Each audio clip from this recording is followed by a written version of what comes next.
All right.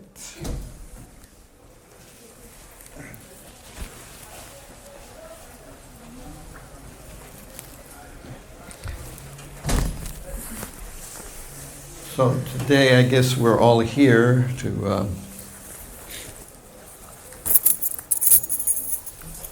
celebrate Saraswati, the goddess of learning and the goddess of music, among other things.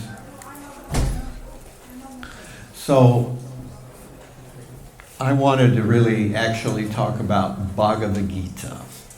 How many of you know Bhagavad-Gita?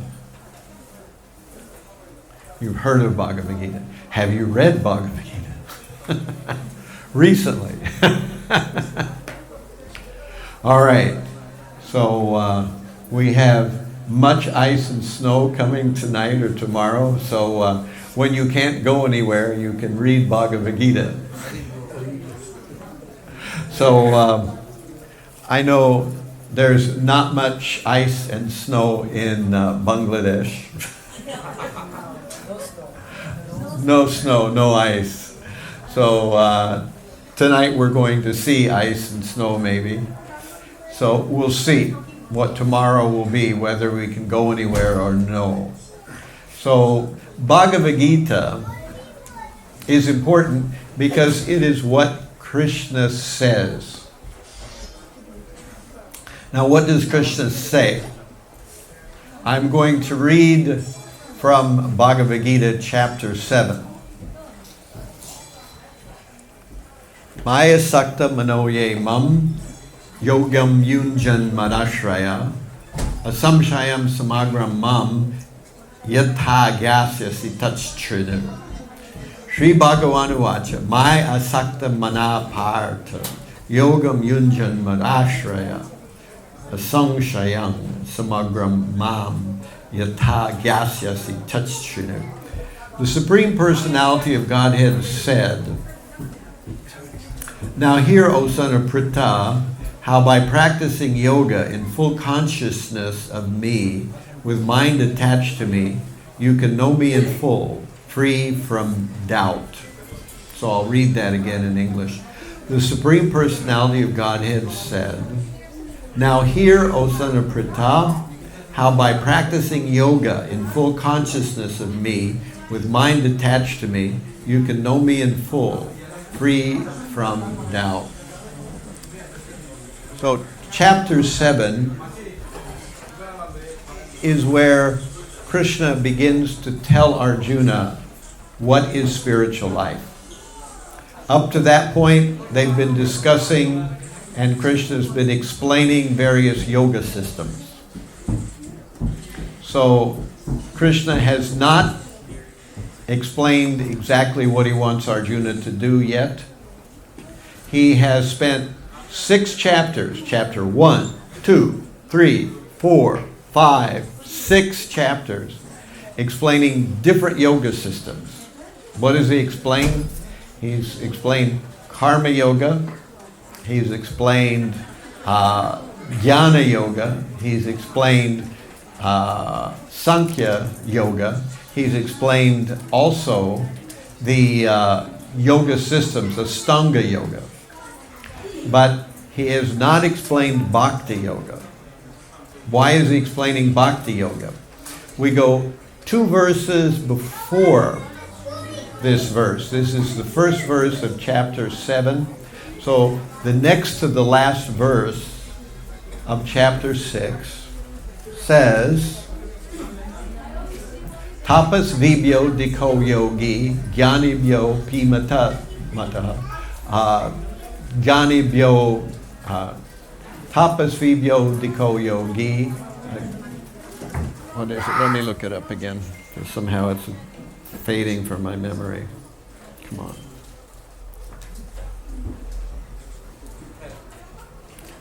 Tapas vibhyo dikho yogi jnanibhyo pimato dikaha karmibhyas chadiko yogi tasmad yogi bhavarjuna.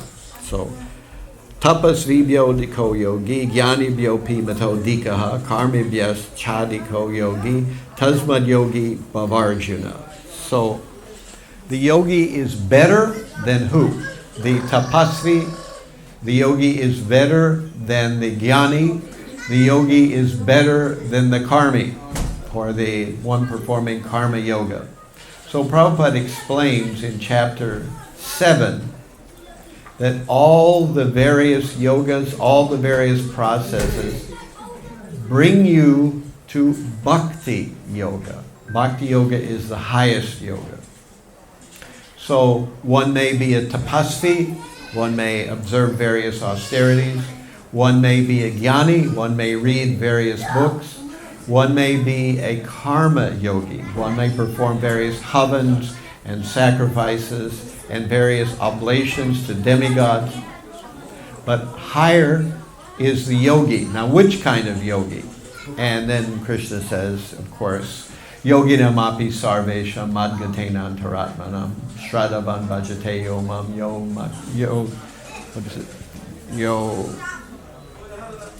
same yuktatamo mataha. Same yuktatamo mataha. So the highest yogi is one who always thinks of Krishna, acts for Krishna. That is a bhakti yogi. So Krishna has explained all these other processes, and now he's saying which one is the best. He says, of all yogis, the one who always thinks of him, serves him, and engages in activities for Krishna, such a person is the highest yogi. That is a bhakti yogi. So this is what Bhagavad-Gita says. This is not what I say. This is what Bhagavad-Gita says. This is Krishna talking to Arjuna. So Arjuna is going to learn in chapter 7 what Bhakti Yoga is. So we live in this world, and we've heard many things. We've heard that one should perform pujas. We've heard one should study the Vedas. We've heard that one should perform Astanga Yoga, do Hatha Yoga, and then do pranayam, and so on and so forth. We've heard all these things, but Krishna is saying better than all these things is Bhakti Yoga. Bhakti Yoga is best. So we can get anything, we can perform any activity, but the best activity is Bhakti Yoga. Prabhupada uses the analogy, we have many mountains in the Himalayas, but the highest mountain is Mount Everest. So similarly, many high mountains of Vedic knowledge, but the highest is Bhakti Yoga. Why is it the highest? Because one is directly offering his life to Krishna. So Krishna is the supreme. He is the source of all the demigods. He is the one who is the source of all Vishnu expansions. So Vishnu has many expansions, and Krishna is the source of those Vishnu expansions. It explains that in Srimad Bhagavatam, in a chapter called Krishna is the source of all incarnations.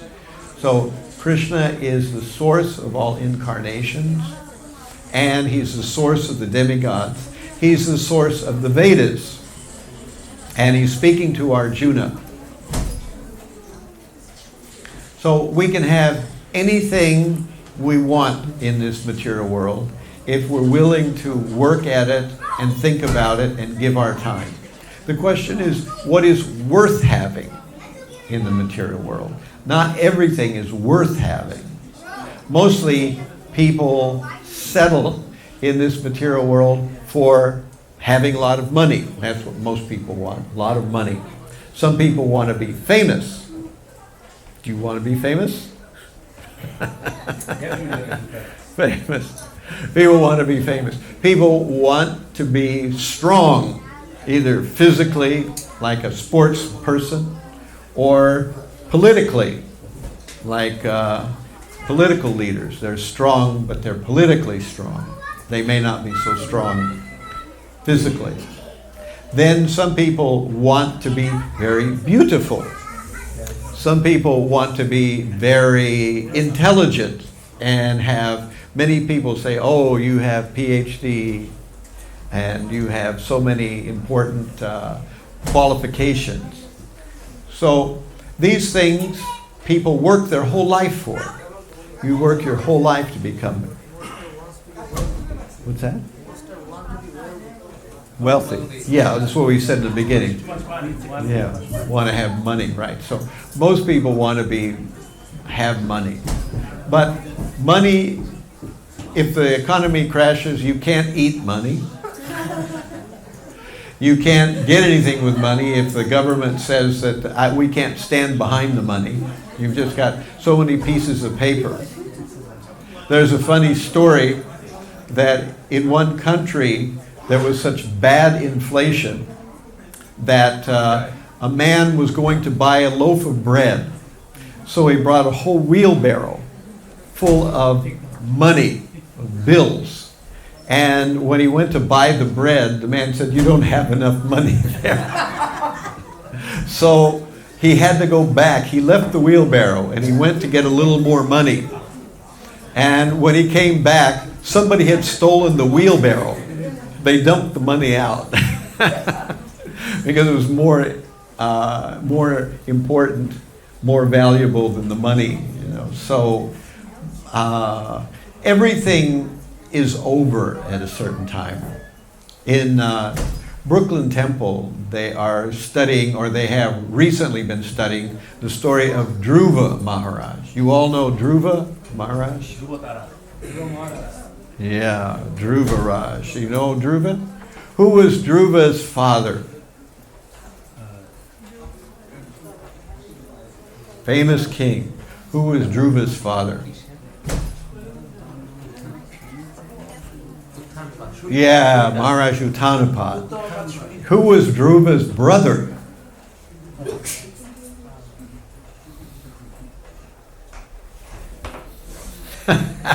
Everybody's resorting to now chat GPT. What? His stepbrother. Yeah, his brother. His brother was Uttam. So we have Uttanapad is his father, and his brother is Uttam. And he had mother. His mother's name was Suniti, right? But his brother's wife, or his brother's mother, was Suruchi. Right. So Suruchi told Dhruva, "You cannot sit on your father's lap."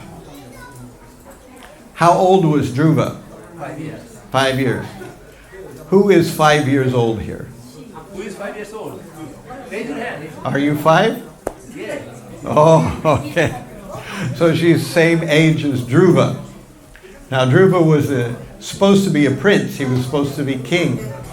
But he was only 5 years old. So he's not very old. Most of these boys are older than Dhruva. But Dhruva, when he was told he could not sit on his father's lap, he became very angry. And what did Dhruva do? Does anybody know? Did he attack his father? No. Mother crying. What's that? Went to mother crying. Yes, he went to his mother crying. That's what most boys do when they have a problem. The father's always somewhere else. But they went to the mother and they cried. And he cried. He said that our father, Uttanapad, did not let me on his lap. He let Uttam on his lap, but not me. So I want to have a kingdom better.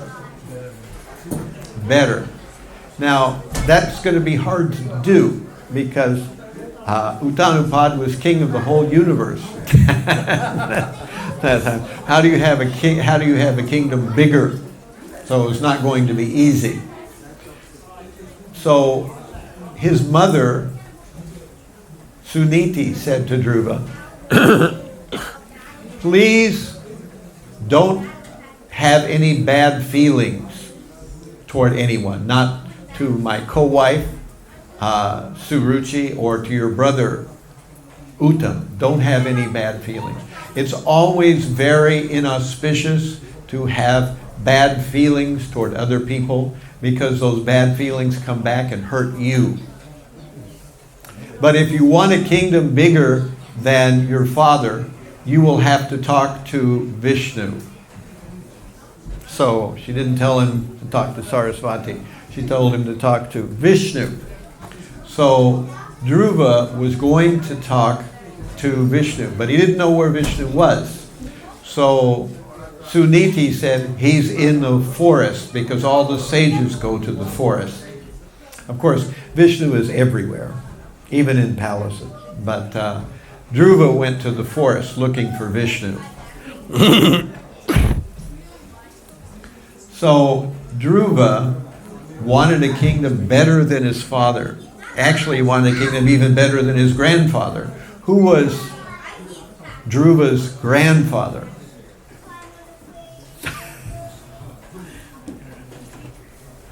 Lord Brahma. All right. So it was even bigger than his kingdom. Of course, Lord Brahma is the main demigod in the universe. He's the first demigod in the universe. He's the first person in the universe. So Dhruva is thinking, how will I get this kingdom? And so he sits down in meditation. So we heard in Bhagavad-Gita that you can perform Ashtanga Yoga, but Krishna is saying that of all yogis, including the meditational yogis, the best yogi is the Bhakti yogi. So Bhakti yogi is even more elevated than an Ashtanga yogi or a Siddhi yogi, one who wants to get various special powers. So Dhruva, he begins to perform difficult austerities. He doesn't eat anything.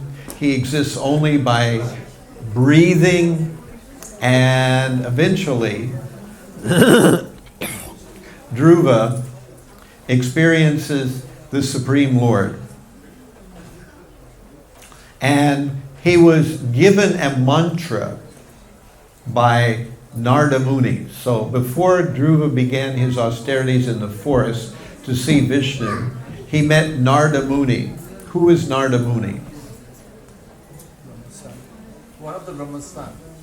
Brahma's son, one of the Brahma's son. One of Brahma's sons, right. He's also the transcendental sannyasi who travels all over the universe.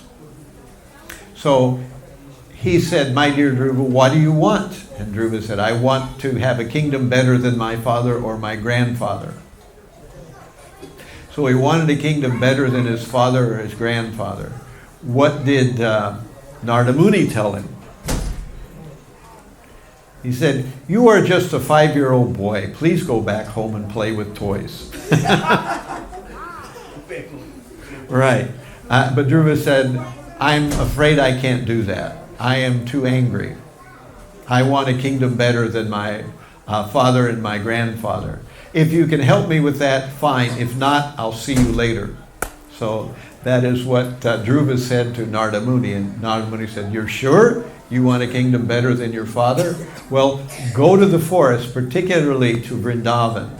And there you can chant this mantra and you will eventually see Vishnu. So he was chanting the mantra. And eventually Vishnu appeared. And Vishnu appeared and said, my dear Dhruva, I'm prepared to give you a kingdom better than your father or your grandfather. But what did Dhruva say?